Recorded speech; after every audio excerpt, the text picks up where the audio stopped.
নমস্কার বন্ধুরা, আমাদের ইউটিউব চ্যানেলের পক্ষ থেকে একবার স্বাগত। আজকে এই ভিডিওতে আমরা আলোচনা করব ভারতীয় রেলওয়ের তরফ থেকে নতুন নিয়োগ শুরু হলো, যেখানে পুরোপুরি সরকারি এবং সম্পূর্ণভাবে পার্মানেন্ট পোস্টে নিয়োগ করা হচ্ছে এবং সেই সংক্রান্ত অফিসিয়াল নোটিফিকেশন জারি হলো, যেখানে তোমরা অ্যাপ্লিকেশন করতে পারবে 16ই সেপ্টেম্বর 2024 তারিখ পর্যন্ত। অর্থাৎ এই নির্দিষ্ট সময়ের মধ্যে অ্যাপ্লিকেশন পুরোপুরি কমপ্লিট করতে হবে এবং তোমরা বিভিন্ন শিক্ষাগত যোগ্যতায় বিভিন্ন পোস্টের জন্য অ্যাপ্লিকেশন করতে পারবে, যেখানে তোমরা বেতন পেয়ে যাবে 35,400 থেকে 1,12,400 টাকা। অত্যন্ত ভালো মানের বেতন রয়েছে এবং খুব ভালো ভ্যাকেন্সি রয়েছে। তো সেক্ষেত্রে এই ভিডিওটি পুরোপুরি দেখো এবং প্রত্যেকে অ্যাপ্লিকেশন করে দেবে। আজকে এই ভিডিওতে এই নিয়োগ সংক্রান্ত প্রত্যেকটি তথ্য সম্পর্কে আলোচনা করব। অর্থাৎ তোমরা কিভাবে অ্যাপ্লিকেশন করতে পারবে, কোন কোন পোস্টে নিয়োগ করা হচ্ছে, শিক্ষাগত যোগ্যতা থেকে শুরু করে সিলেকশন প্রসেস, যা কিছু তথ্য রয়েছে প্রত্যেকটি তথ্য সম্পর্কে আলোচনা করব। তো তাই সম্পূর্ণভাবে ভিডিও দেখো এবং যারা ভিডিও দেখছো প্রত্যেকে লাইক করে দেবে, শেয়ার করে দেবে এবং তার পাশাপাশি নিয়মিত চাকরি বিজ্ঞপ্তিগুলি পাওয়ার জন্য অবশ্যই চ্যানেলটি সাবস্ক্রাইব করে রাখো।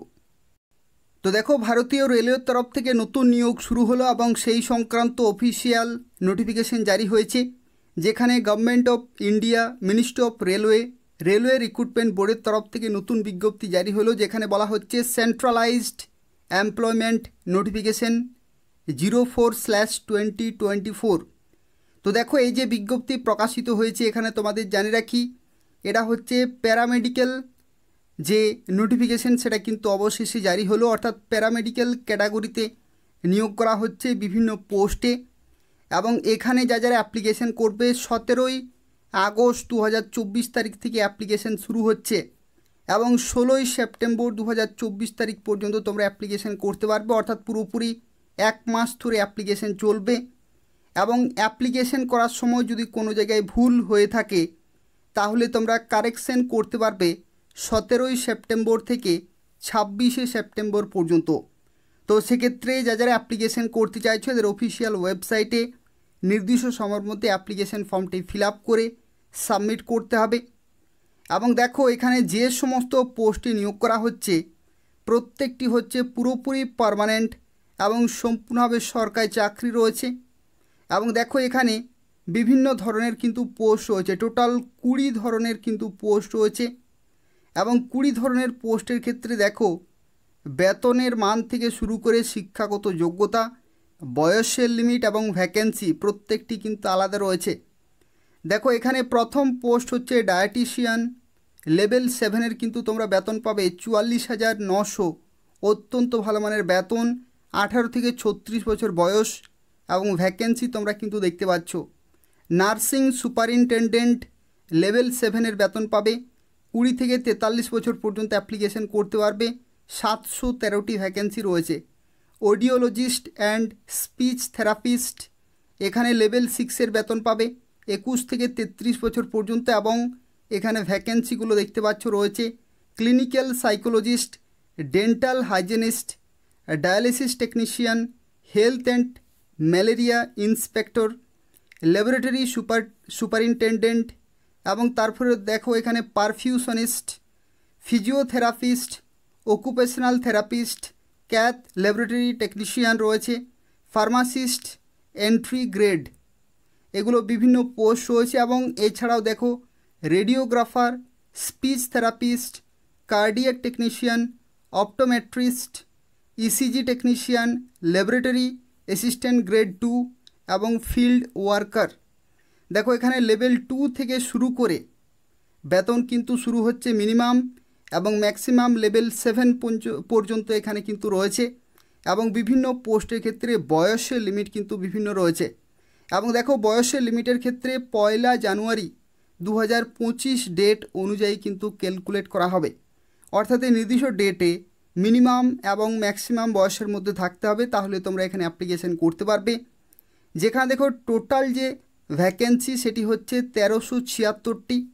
এবং দেখো, এখানে আপার এজ লিমিটের ক্ষেত্রে একটি গুরুত্বপূর্ণ তথ্য বলা রয়েছে যে upper age limit includes a relaxation of 3 years in age beyond the prescribe age limit as a one time measure due to কোভিড-19 প্যান্ডেমিক। অর্থাৎ কোভিড-19-এর জন্য এখানে কিন্তু 3 বছরের প্রত্যেককেই বাড়তি বয়সের কিন্তু ছাড় দেওয়া হয়েছে কেবলমাত্র এই বছরের জন্য। পরবর্তী বিজ্ঞপ্তির ক্ষেত্রে কিন্তু পাবে না। কেবলমাত্র 2024-এ যে সমস্ত বিজ্ঞপ্তিগুলি বেরোচ্ছে বা বেরিয়েছে প্রত্যেকটির ক্ষেত্রে তোমরা কিন্তু 3 বছরের বাড়তি বয়সের ছাড় পেয়ে যাবে। তো দেখো এখানে যারা অ্যাপ্লিকেশন করবে তাদের ক্ষেত্রে জানিয়ে রাখি, এদের অফিসিয়াল ওয়েবসাইটে কিন্তু নির্দিষ্ট সময়ের মধ্যে অ্যাপ্লিকেশন পুরোপুরি কমপ্লিট করতে হবে।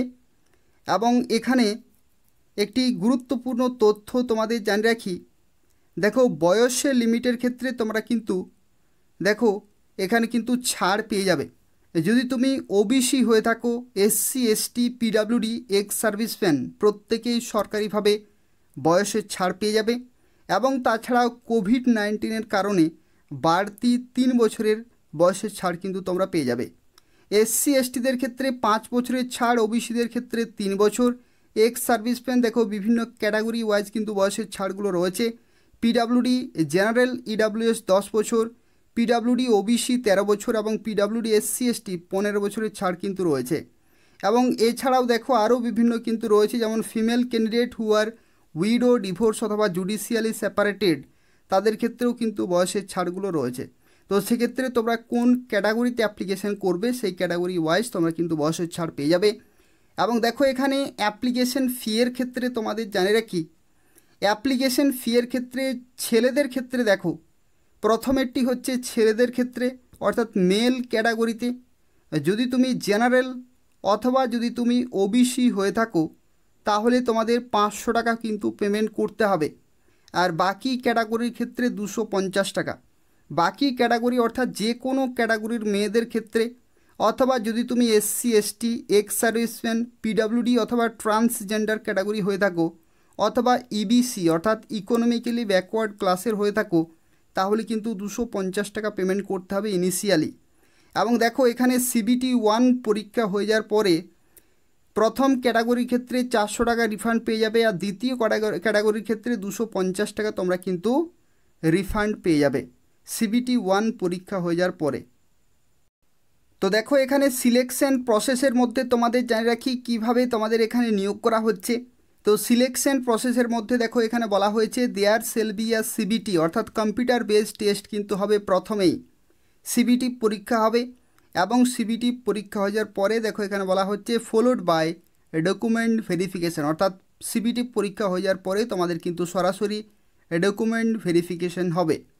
এবং দেখো যে তোমাদের সিবিটি পরীক্ষা হবে সেই সিবিটি পরীক্ষার ক্ষেত্রে তোমরা 90 মিনিট সময় পাবে, 100টি কোশ্চেন থাকবে এবং 120 মিনিট সময় পাবে যারা পিডাব্লিউডি ক্যান্ডিডেট এবং যারা স্ক্রাইব নিয়ে যাবে তাদের ক্ষেত্রে, অর্থাৎ পিডাব্লিউডি যারা লিখতে পারে না লেখক নিয়ে যায় তাদের ক্ষেত্রে 120 মিনিট, আর নর্মাল ক্যাটাগরির ক্ষেত্রে 90 মিনিট সময় এবং 100টি কোশ্চেন থাকবে, 100 নম্বরের পরীক্ষা।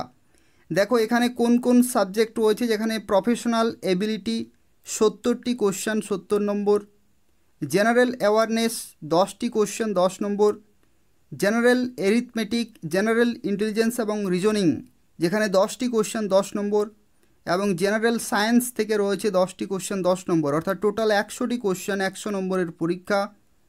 এবং তোমরা 90 মিনিট সময় পাবে। আর পিডাব্লিউডি ক্যাটাগরি স্ক্রাইব নিয়ে গেলে তোমরা 120 মিনিট সময় পেয়ে যাবে। এবং এই পরীক্ষার ক্ষেত্রে নেগেটিভ মার্কিং রয়েছে 1/3। তো সেক্ষেত্রে দেখো এই নেগেটিভ মার্কিংও কিন্তু তোমাদের মাথায় রাখতে হবে।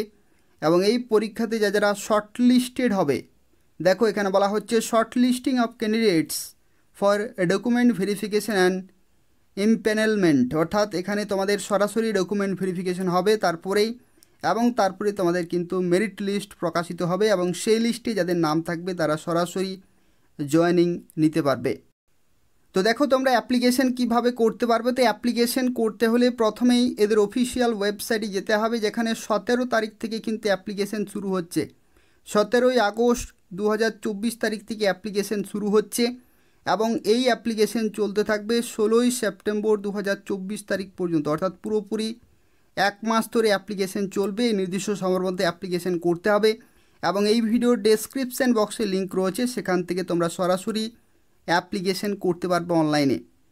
এবং দেখো এখানে যারা অ্যাপ্লিকেশন করবে যা কিছু ডকুমেন্ট রয়েছে প্রত্যেকটি কিন্তু নির্দিষ্ট সাইজে তোমাদের কিন্তু আপলোড করতে হবে এবং তার সাথে যা কিছু ডকুমেন্ট চাইবে কাস্ট সার্টিফিকেট থেকে শুরু করে শিক্ষাগত যোগ্যতা এবং তার সাথে ফটো সিগনেচার প্রত্যেকটি কিন্তু সঠিক হতে হবে। এবং দেখো প্রত্যেকটি আরআরবির অফিসিয়াল ওয়েবসাইটগুলি রয়েছে, সেখান থেকে তোমরা অনলাইনে অ্যাপ্লিকেশন পুরোপুরি কমপ্লিট করতে পারবে। এবং মডিফিকেশন অফ অ্যাপ্লিকেশন অর্থাৎ যখন তুমি অ্যাপ্লিকেশন করবে, অ্যাপ্লিকেশন করার সময় যদি কোনো জায়গায় ভুল হয়ে থাকে তাহলে তোমরা কিন্তু কারেকশন করতে পারবে 17ই সেপ্টেম্বর থেকে 26শে সেপ্টেম্বর পর্যন্ত। তো সেক্ষেত্রে অ্যাপ্লিকেশন করার সময় এগুলো কিন্তু চেক করে নেবে, তবু যদি ভুল হয়ে থাকে তাহলেই তোমরা কিন্তু কারেকশন করতে পারবে। কিন্তু কারেকশন করার পরেও যদি ভুল হয়ে থাকে তাহলে কিন্তু সেগুলো কোনোভাবেই মডিফাই করা যাবে না। তো সেক্ষেত্রে সেগুলো মাথায় কিন্তু রাখতে হবে। দেখো এখানে যে সমস্ত পোস্টে নিয়োগ করা হচ্ছে প্রত্যেকটি পোস্টের ক্ষেত্রে এডুকেশনাল কোয়ালিফিকেশান কিন্তু বিভিন্ন রয়েছে। তুমি কোন পোস্টের জন্য অ্যাপ্লিকেশন করছো সেই পোস্ট ওয়াইজ কিন্তু এখানে শিক্ষাগত যোগ্যতা রয়েছে। এই যে শিক্ষাগত যোগ্যতা যে পেজটি রয়েছে সেটা আমি ডেসক্রিপশান বক্সে দিয়ে দেবো, সেখান থেকে তোমরা আরও ভালোভাবে চেক করতে পারবে। দেখো এখানে নার্সিং সুপারিনটেন্ডেন্ট এই পোস্টের ক্ষেত্রে দেখো বলা হচ্ছে certificate as registered nurse and midwife having pass 3 years course in general nursing and midwifery. অর্থাৎ এখানে কিন্তু যারা জিএনএম করেছো 3 বছরের তারা কিন্তু এখানে অ্যাপ্লিকেশন করতে পারছো, অথবা যারা বিএসসি করেছো তারাও কিন্তু সুযোগ পাচ্ছ। দেখো এখানে বলা হয়েছে বিএসসি নার্সিং, অর্থাৎ জিএনএম নার্সিং অথবা বিএসসি নার্সিং অর্থাৎ 3 বছরের কিন্তু মিনিমাম কোর্স হতে হবে, তাহলেই তোমরা এখানে সুযোগ পাচ্ছ অ্যাপ্লিকেশন করার জন্য। পরবর্তী দেখো এখানে পরবর্তী কার্ডিয়াক টেকনিশিয়ান পোস্টের ক্ষেত্রে হায়ার সেকেন্ডারি সায়েন্স ব্যাকগ্রাউন্ড থেকে কিন্তু চেয়েছে এবং সার্টিফিকেট কোর্স অথবা diploma in cardiology lab investigation consisting of ECG এবং হল্টার অ্যান্ড টিএমটি কিন্তু অবশ্যই থাকতে হচ্ছে, তাহলে তোমরা এখানে অ্যাপ্লিকেশন করতে পারবে। ক্লিনিক্যাল সাইকোলজিস্টের ক্ষেত্রে দেখো মাস্টার্স ডিগ্রি কিন্তু থাকতে হবে ক্লিনিক্যাল সাইকোলজি অথবা সোশ্যাল সাইকোলজিতে, তাহলেই তোমরা এখানে অ্যাপ্লিকেশন করতে পারবে।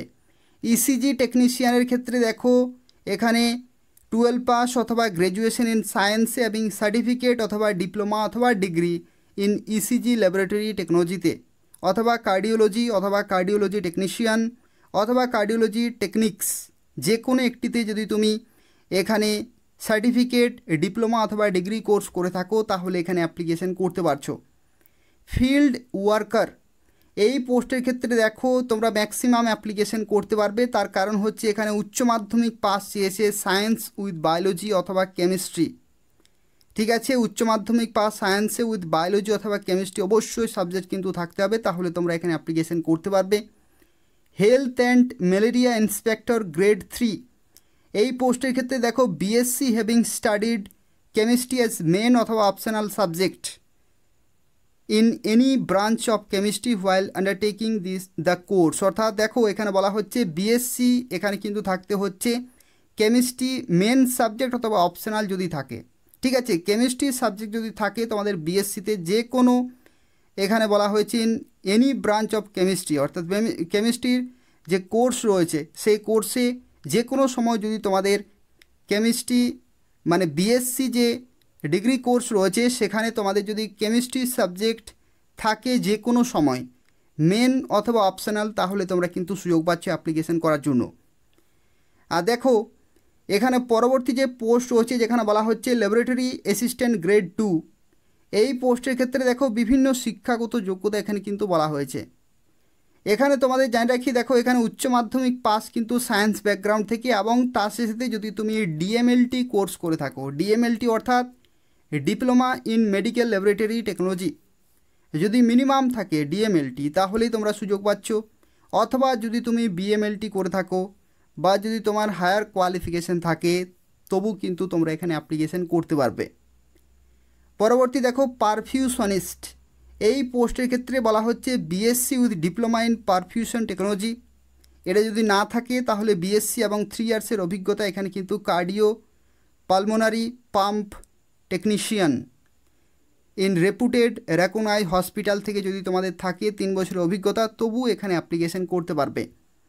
ফিজিওথেরাপিস্ট গ্রেড 2 এই পোস্টের ক্ষেত্রে দেখো ব্যাচেলার ডিগ্রি ফিজিওথেরাপিতে এখানে কিন্তু চেয়েছে এবং 2 ইয়ার্সের কিন্তু প্র্যাকটিক্যাল এক্সপিরিয়েন্স কিন্তু চাই। এই পোস্টের ক্ষেত্রে অবশ্যই গভর্নমেন্ট অথবা প্রাইভেট হসপিটাল থেকে অবশ্যই তোমাদের অভিজ্ঞতা থাকতে হবে, তাহলে এখানে অ্যাপ্লিকেশন করতে পারবে। রেডিওগ্রাফার, এক্স রে টেকনিশিয়ান পোস্টের ক্ষেত্রে দেখো এখানে উচ্চ মাধ্যমিক পাস সায়েন্স ব্যাকগ্রাউন্ড থেকে, অর্থাৎ ফিজিক্স কেমিস্ট্রি এবং থাকতেই হচ্ছে, এবং ডিপ্লোমা থাকতে হবে রেডিওগ্রাফিতে, অথবা এক্স রে টেকনিশিয়ান, অথবা রেডিওনোসিস, অথবা এখানে দেখো রেডিওগ্রাফি, এক্স রে টেকনিশিয়ান, এই সমস্ত বিভিন্ন যে শাখা রয়েছে সেই সমস্ত শাখা থেকে যদি তুমি ডিপ্লোমা করে থাকো, মিনিমাম ডিগ্রি থাকলে অবশ্যই অ্যাপ্লিকেশন করতে পারবে, কিন্তু ডিপ্লোমা যদি থাকে তোমাদের মিনিমাম, তবু এখানে অ্যাপ্লিকেশন করতে পারবে। পরবর্তী দেখো ফার্মাসিস্ট পোস্টে নিয়োগ করা হচ্ছে, যেখানে উচ্চ মাধ্যমিক পাস কিন্তু থাকতে হচ্ছে সায়েন্স ব্যাকগ্রাউন্ড থেকে, উইথ ডিপ্লোমা যদি থাকে ফার্মেসিতে তাহলে অবশ্যই তোমরা অ্যাপ্লিকেশন করতে পারবে, অথবা যদি তোমাদের ব্যাচেলার ডিগ্রি থাকে ফার্মাসিতে, বি ফার্মা, তবু তোমরা এখানে অ্যাপ্লিকেশন করতে পারবে। ডায়ালিসিস টেকনিশিয়ান পোস্টের ক্ষেত্রে দেখো BSc plus diploma in homeo dialysis, অথবা 2 ইয়ার্সের স্যাটিসফ্যাক্টরি ইন হাউস ট্রেনিং, অথবা যদি তোমাদের এক্সপিরিয়েন্স থাকে হোমিও ডায়ালিসিসে, তবু কিন্তু তোমরা এখানে অ্যাপ্লিকেশন করতে পারবে। অপটোমেট্রিস্ট এই পোস্টের ক্ষেত্রে দেখো বিএসসি ইন অপটোমেট্রি অথবা ডিপ্লোমা ইন অপথালমিক টেকনিশিয়ান, যে কোনো একটি যদি থাকে তাহলে তোমরা অ্যাপ্লিকেশন করতে পারবে। ল্যাবরেটরি সুপারিনটেন্ডেন্ট এই পোস্টের ক্ষেত্রে দেখো বলা হচ্ছে BSc with biochemistry, microbiology, life science, BSc with chemistry and biology, যে কোনো একটি যদি থাকে তোমাদের মেন সাবজেক্টে, অথবা অপশনাল, অথবা সাবসিডিয়ারি সাবজেক্ট, অথবা ইকুইভ্যালেন্ট যদি থাকে অবশ্যই তোমরা অ্যাপ্লিকেশন করতে পারবে। অথবা যদি তোমাদের বিএসসি থাকে মেডিকেল টেকনোলজিতে, ল্যাবরেটরি, তবু কিন্তু তোমরা সুযোগ পাচ্ছ অ্যাপ্লিকেশন করার জন্য। এরপর দেখো ডেন্টাল হাইজিনিস্ট রয়েছে, এখানেও দেখো বিভিন্ন শিক্ষাগত যোগ্যতা চেয়েছে, ডিগ্রি বায়োলজিতে, অথবা ডিপ্লোমা অথবা সার্টিফিকেট কোর্স 2 ইয়ার্সে ডেন্টাল হাইজিন, অথবা registered with dental council of India and dental hygienist, এগুলো কিন্তু চেয়েছে শিক্ষাগত যোগ্যতা। এবং ডায়েটিশিয়ান পোস্টের ক্ষেত্রেও দেখো এখানে বিভিন্ন শিক্ষাগত যোগ্যতা চেয়েছে। এই সমস্ত বিভিন্ন পোস্টের ক্ষেত্রে যদি তোমাদের শিক্ষাগত যোগ্যতাগুলি থাকে তাহলে অবশ্যই তোমরা অ্যাপ্লিকেশন করতে পারবে। তো দেখো বিভিন্ন পোস্টের ক্ষেত্রে এখানে কিন্তু সিলেবাস দেওয়া রয়েছে অফিসিয়ালি, অর্থাৎ এই সমস্ত সিলেবাসগুলো তোমাদের কিন্তু পুরোপুরি কমপ্লিট করতে হবে। তোমরা কোন পোস্টের জন্য অ্যাপ্লিকেশন করছো সেই পোস্ট ওয়াইজ দেখো তোমাদের কিন্তু কমপ্লিট সিলেবাস রয়েছে, এবং এই যে সিলেবাসের পিডিএফ রয়েছে সেটা আমি ডেসক্রিপশান বক্সে দিয়ে দেবো, সেখান থেকে তোমরা চেক করতে পারবে। এগুলো কিন্তু তোমাদের পুরোপুরি কমপ্লিট করতে হবে। এবং তাছাড়াও এগুলো হচ্ছে মেন সাবজেক্টের, কিন্তু বাকি যে সাবজেক্টগুলি রয়েছে অ্যারিথমেটিক থেকে শুরু করে general intelligence, reasoning, general awareness, এগুলো হচ্ছে কমন সাবজেক্ট। জেনারেল সায়েন্স, এখানে যে সমস্ত টপিকগুলো তোমাদের ক্লিয়ার করতে হবে সেগুলো কিন্তু এখানে দেওয়া রয়েছে। তো এগুলোর যে পিডিএফ রয়েছে সেটা আমি ডেসক্রিপশান বক্সে দিয়ে দেবো, সেখান থেকে তোমরা পেয়ে যাবে। আর তাছাড়া বলে কি, যাদের শিক্ষাগত যোগ্যতা রয়েছে অবশ্যই নির্দিষ্ট সময়ের মধ্যে অ্যাপ্লিকেশন পুরোপুরি কমপ্লিট করে দেবে। যতগুলি পোস্টে নিয়োগ করা হচ্ছে প্রত্যেকটি হচ্ছে পার্মানেন্ট এবং সম্পূর্ণভাবে সরকারি চাকরি রয়েছে। তো এই হচ্ছে আজকের একটি গুরুত্বপূর্ণ চাকরি বিজ্ঞপ্তি, যেখানে ভারতীয় রেলের তরফ থেকে নতুন বিজ্ঞপ্তি জারি হলো, যেখানে 17ই আগস্ট 2024 থেকে অ্যাপ্লিকেশান শুরু এবং 16ই সেপ্টেম্বর 2024 পর্যন্ত তোমরা অ্যাপ্লিকেশান করতে পারবে। অবশ্যই প্রত্যেকে অ্যাপ্লিকেশান করে দেবে। এবং তাছাড়াও বলে রাখি, রেলওয়ের তরফ থেকে আরও বিভিন্ন বিজ্ঞপ্তি আসতে চলেছে। প্রত্যেকটি বিজ্ঞপ্তির আপডেট যদি তোমরা সময় মতো পেতে চাও তাহলে অবশ্যই চ্যানেলটি সাবস্ক্রাইব করে রাখো। এই চ্যানেল থেকে তোমরা প্রত্যেকটি চাকরি বিজ্ঞপ্তি সময় মতো পেয়ে যাবে। রাজ্য সরকারের এবং কেন্দ্রীয় সরকারের বিভিন্ন দপ্তরে বিভিন্ন সময় নিয়োগ হয়ে থাকে, সেই প্রত্যেকটি চাকরি আপডেট সময় মতো পেতে হলে অবশ্যই চ্যানেলটি সাবস্ক্রাইব করে রাখো। ধন্যবাদ।